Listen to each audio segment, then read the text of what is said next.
Goeiemôre, dit is dan 27 Mei vandag, 2026, lesing 22, Groot Johannes Evangelie, boek 4. Ja, ons het gister opgehou waar Yeshua vir ons sê, hy sal 'n voorbeeld van hierdie magnetiese slaap gee, wat dan vir ons ook 'n les is aan die einde.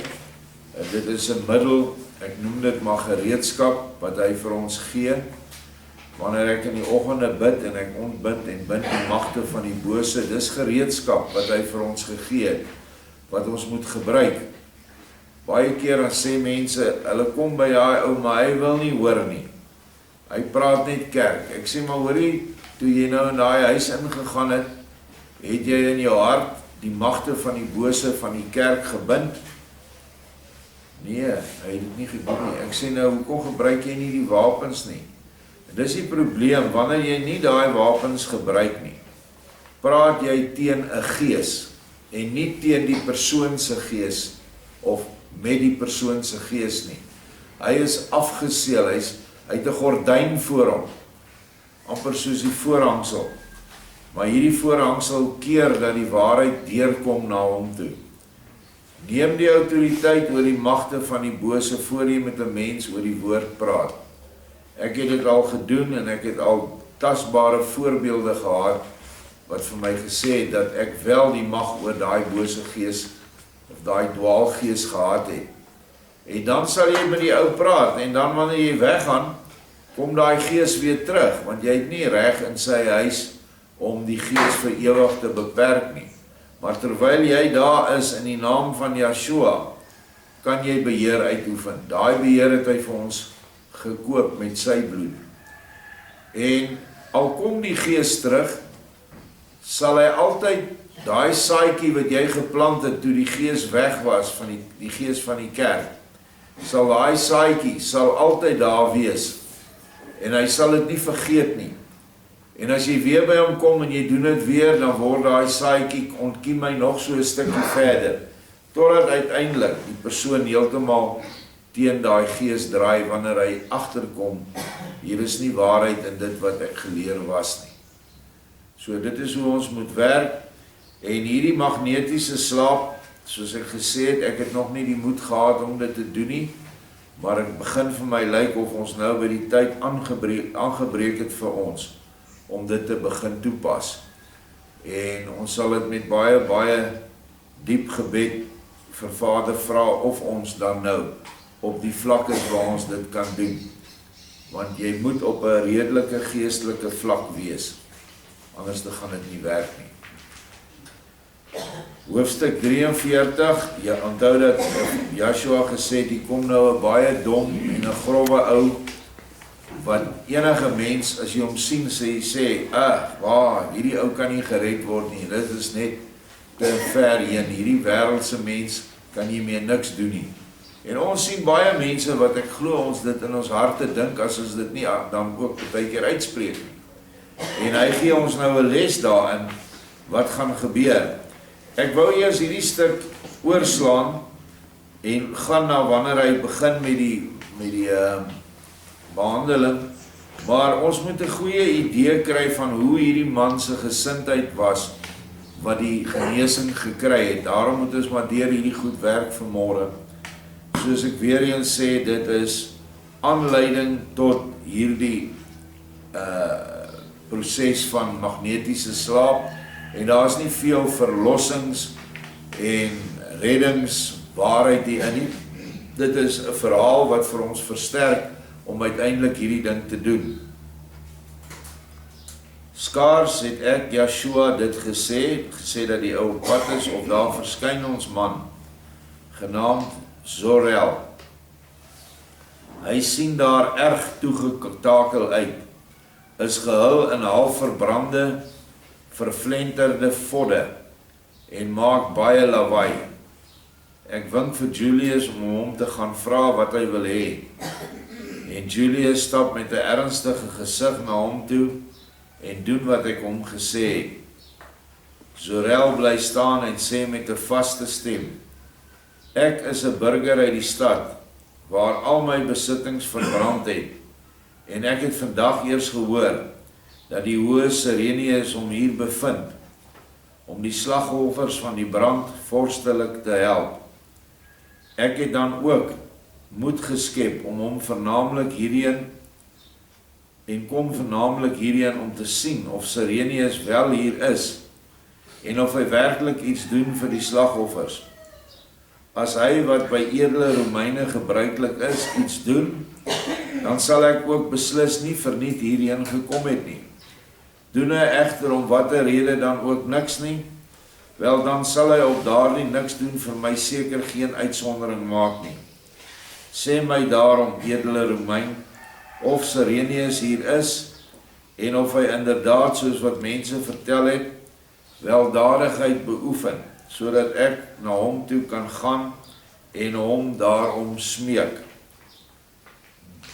Julius sê, ja, hy is hier, en hy bewys uitsonderlike weldade, maar slegs aan hulle waarvan aan hom bekend is, dat hulle van onbesproke gedrag is.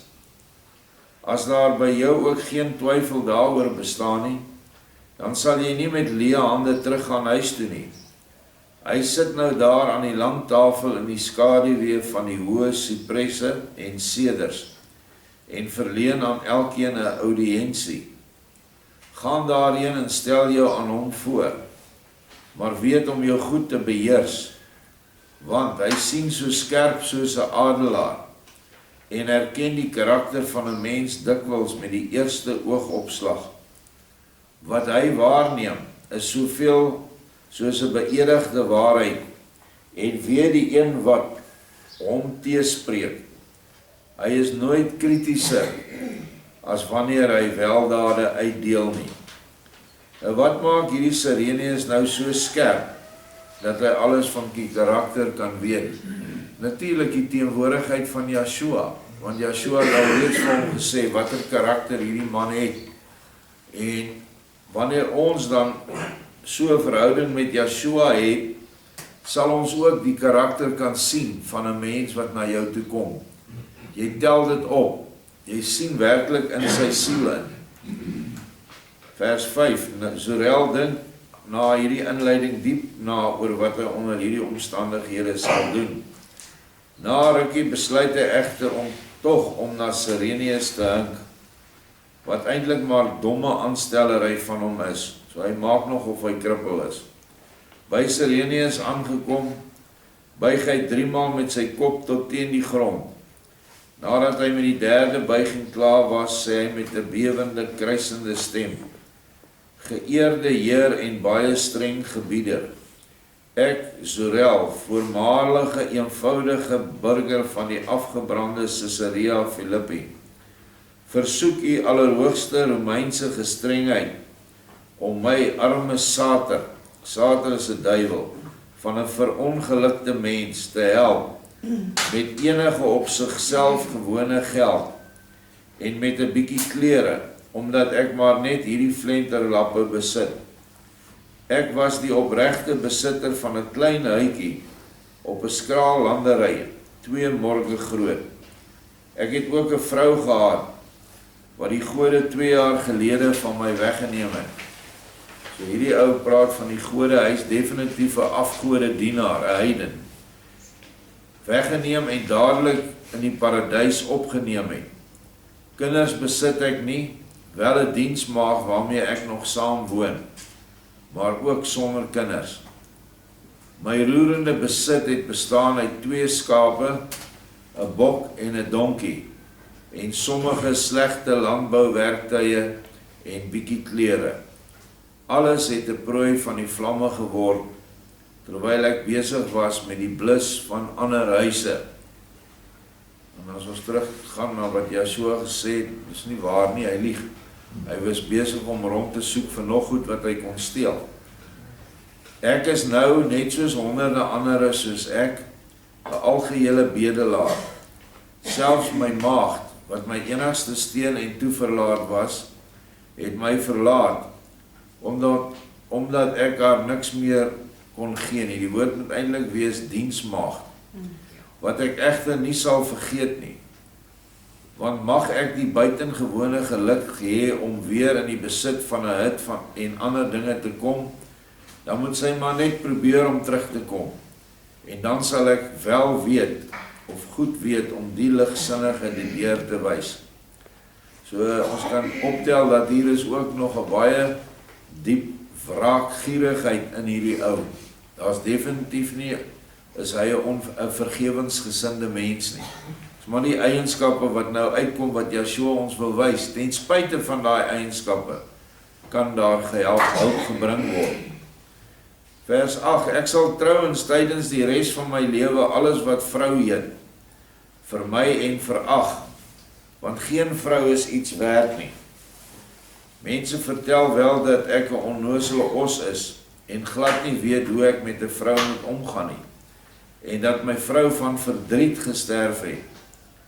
Maar as dit die geval was, sou ek nie byna 'n jaar lank oor haar getreur het nie, en dan sou my diensmaag nie tot met my ongeluk so graag by my gebly het nie, terwyl ek haar tog geen hoë loon kon gee nie. Dit is trouwens gewoonweg 'n skande dat ook die man uit 'n vrou gebore moet word. Soms dink jy wel dat dit byna eerbaarder sou wees as my egter moeder 'n berin moes gewees het. So hierdie ou is nog verder heeltemal teen die orde van vader, die orde van man en vrou wat met mekaar verenig. As die gode alles wys gereël het, dan het hulle self tog behoorlik met die vroue geblameer, wat hulle glad nie tot eer strek nie. Maar Zeus het dit volkome verdien, dat Juno elke oomblik haar bose bye oor hom laat losbars. Die hele gode familie skyn trouens nog nie goed deurgebak te wees nie. Anders kon hulle onmoontlik somtyds sulke oerdomme streke uithaal, wat selfs te dom vir mense is. Nou dit is die Griekse mitologie, dat daar gode is, manlike gode, vroulike gode, en dat hulle met mekaar verhoudings het, en veg met mekaar, en mekaar belieg en bedrieg. Dit is alles goed wat hierdie heidene aan geglo het, wat nou nie eintlik meer so algemeen is in die afgodedom nie. Mense glo nog aan afgode, maar nie aan al hierdie goed nie. Dit is maar meer bygeloof gewees. En dit is waar ons ook al die name van die maande gekry het. Hierdie Juno god is waar Junie vandaan kom. En Freya is die een van wie Vrydag kom. En so het ons Thursday wat van Thor afkom, ook 'n god van die donder. Dit is hoekom ons dit in Afrikaans donderdag het. Kom van Thor af, 'n afgod. So die goed is daar, as jy bietjie mooi kyk. Maar hierdie dinge wat hy hier lees, hier is absolute leuns, dit is fantasie. Maar mitologie was daai tyd geglo. Ek is wel 'n gelowige mens, bedoel het hy glo aan hierdie afgode, en ek eer die gode vir so baie wyse wêreldse voorsiening. Maar die talle kere wat hulle gewoonweg stink van domheid, is ek geen vriend van hulle nie. Sou ons stad miskien afgebrand het, as Apollo nie weer ergens 'n domstreek uitgehaal het nie. Ook ons wyse priesters beweer met sekerheid, dat hy verlief geraak het op so 'n slanke aardnimf, en haar miskien selfs 'n opsene besoek gebring het, terwyl hy intussen die hemelwa met die dapper perde onbeheer laat staan het. Juno of Diana het hom intussen 'n poets gebak, en ons arme Fauna moet daarom die mooi gode bad betaal. Dat 'n mens so nou en dan swak word, gewoonlik uit gebrek aan voldoende ervaring, is verstaanbaar. Wat kan die swakke riet daaraan doen as dit deur die winde heen en weer beweeg word? Maar wanneer die geweldige seders, simbole van ons brawe gode, hulle ook deur die armsalige aardse winde soos riete na alle kante, dikwels selfs na die opseenste laat buig en verbuig, dan is dit verstaanbaar, onverstaanbaar. 'n Mens wat ook maar 'n bietjie nugter nadink, moet so iets tog onverwydelik baie dom vind. Nou, hierdie ou waan hom slimmer te wees as die gode waaraan hy glo. Nou as daai gode die domheid van daai hele mitologiese leuen absoluut onwaar is, dink nou net hoe dom is hierdie ou. Wat moet ons met 'n God maak? Handel hy wys soos wat dit 'n God betaam, dan is hy alle verering werd. Is hy egter af en toe ook so swak soos 'n sterflike mens en lei ons arme mense deur 'n ligsinnige godestreek onverdiende skade, dan is dit ook vir 'n God dom en daarvoor kan ek hom nie eer of prys nie. U geëerde bieder en eintlik self ook so iets soos 'n half God sal nou tog wel insien dat my ongeluk suiwer by die gode lê en by name op die verliefde Apollo. Ek smeek u daarom om my die skade te vergoed. Nou ja, die dwaase denkwyse van die ou verdien nie eintlik verder gesprek nie. Ons kan sien dat hierdie ou is baie, baie ver van die ware God van die hemele. Hoofstuk 44 is die eiendomsbegrip van Zorel.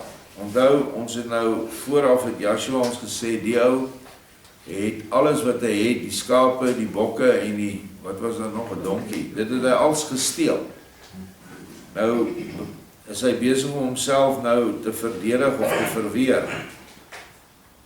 Sirenius sê vir hom, hoeveel sou ek jou dan moet begeer? Zorel sê nie al te min nie, maar ook nie al te veel nie. As ek slegs dit wat verlore gegaan het kan herstel, is ek al tevrede. Nou ja, dis sy huis en sy paar diere. Sirenius sê, ken jy ook die Romeinse wette, wat aan die volkere gegee is ter beskerming van hulle verkreë eiendom?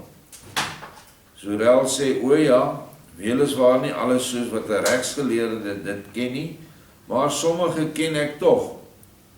Teen die wette wat ek ken het ek nog nooit gesondig nie. 'n Sonde teen onbekende wette is egter sonder meer van nul en geener waarde.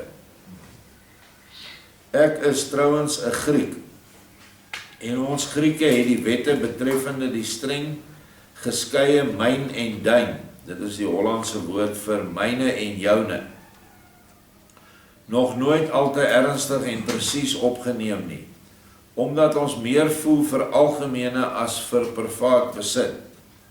Want gemeenskaplike besit kweek vriendelikheid, broederskap, ware en duursame eerlikheid, en gaan in teen die heersig onder die mense, wat beslis 'n heel goeie saak is. Privaat besit kweek egter altyd hebsug, nyd, gierigheid, armoede, diefstal, roof, moord en buitengewone heersig, waaruit ten slotte alle aardse kwellinge kom uit die doos van Pandora vir die mensdom tevoorskyn.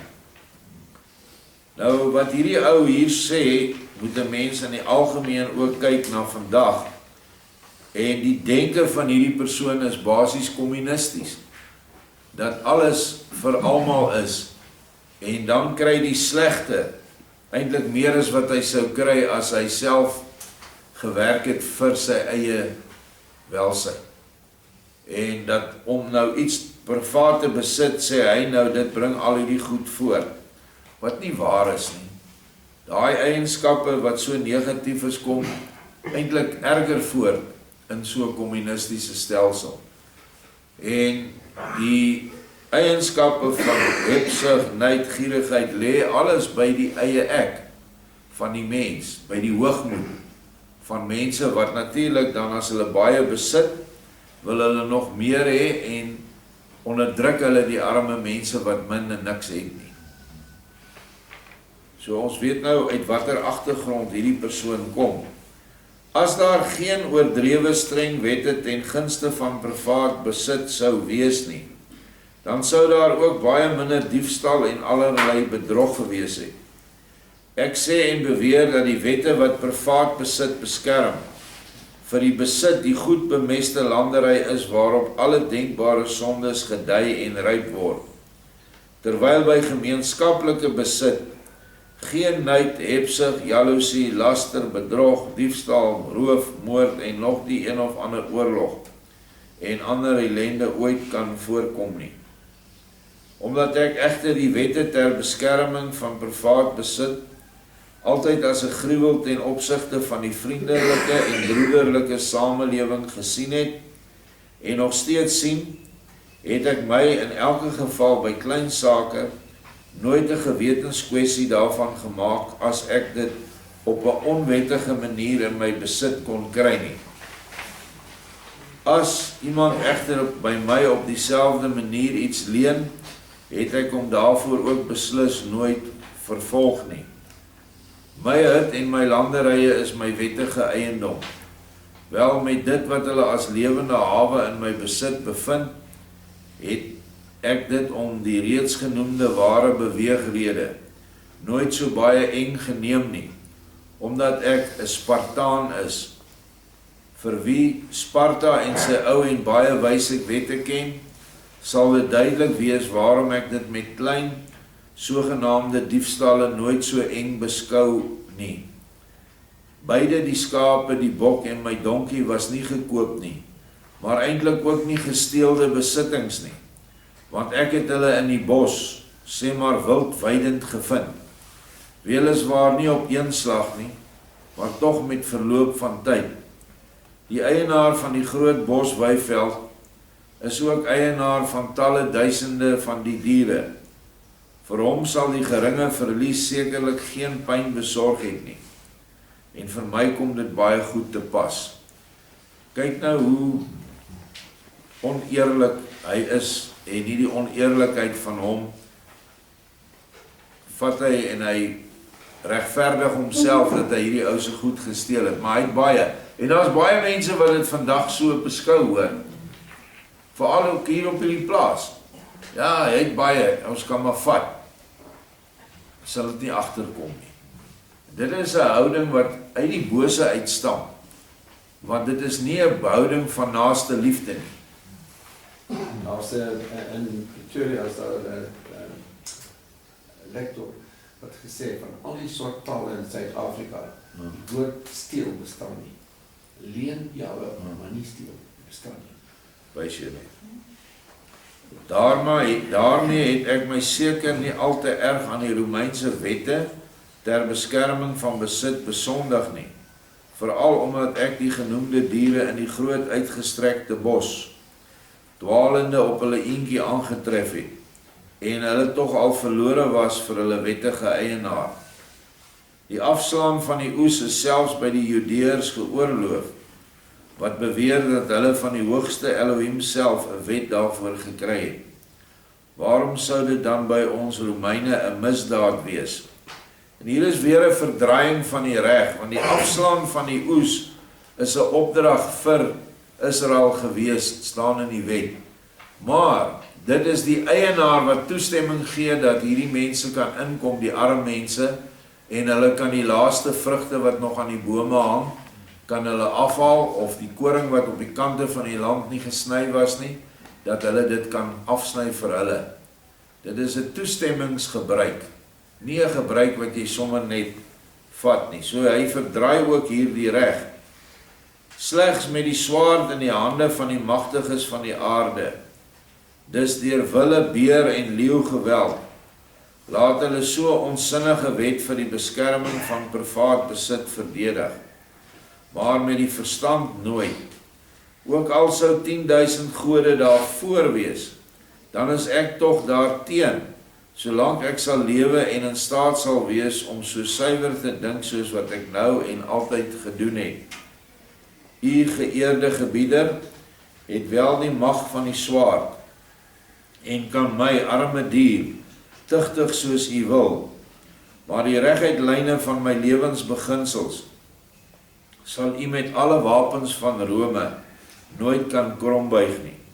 As u egter miskien ander en steekhoudender verstandelike oorwegings het vir streng wetlike besit, dan wil ek dit aanhoor en my toekomstige lewenswyse daarby aanpas.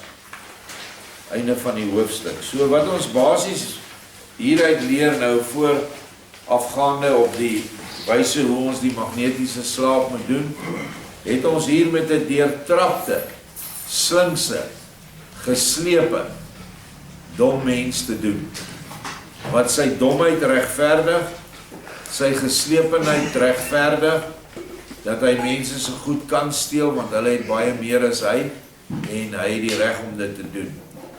So ons sal dan môre verder lees, wat dan daar gebeur met hierdie mens, en enige mens wat nigter denk, sal sê by so 'n ou, is onmoontlik om hierdie man tot bekering te bring.